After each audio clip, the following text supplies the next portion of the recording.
मुंबईत महानगरपालिकेच्या निवडणुका येऊन उभ्या ठाकलेल्या आहेत आणि याच अनुषंगानं आता मुंबईच्या दादर प्रभादेवी भागामध्ये सर्वपक्षीय नेत्यांकडून जोरदार बॅनरबाजी आणि कंदीलबाजी करतानाचं चित्र पाहायला मिळतं। ही सगळी दृश्य आपण या ठिकाणचं पाहतोय की कशा पद्धतीने ठिकठिकाणी आता कंदील लावण्यात आलेले आहेत। एकीकडे इथले जे स्थानिक आमदार आहेत महेश शिंदे त्यांचे कंदील आपल्याला या ठिकाणी पाहायला मिळतात, ज्यावर विविध नेत्यांचे फोटो छापण्यात आलेले आहेत, इथल्या स्थानिक खासदारांचे फोटो छापण्यात आलेले आहेत। तर दुसरीकडे मनसेचे सुद्धा मोठमोठे जे कंदील आहेत ते आपल्याला या ठिकाणी पाहायला मिळतात। राज ठाकरे यांचा सुद्धा फोटो, अमित ठाकरे यांचा फोटो या कंदीलवर आहे।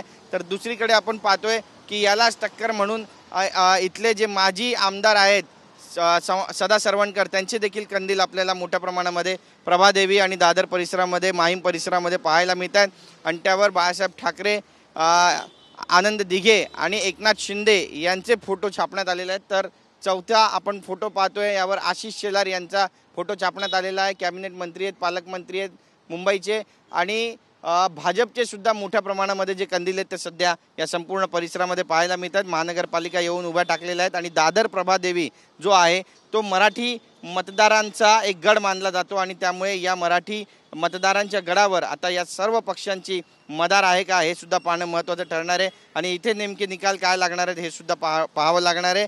आणि येत्या महानगरपालिका निवडणुकांमध्ये नेमका महानगरपालिकेत विजयाचा कंदील कोण लावणार याकडे सुद्धा उभ्या मुंबईचं लक्ष लागलेलं आहे। पण सध्या जोरदार बॅनरबाजी आणि कंदीलबाजी मुंबईच्या दादर प्रभादेवी परिसरामध्ये पाहायला मिळते। कॅमेरा पर्सन योगेश गुरवसह गिरीश गायकवाड, TV9 मराठी, मुंबई।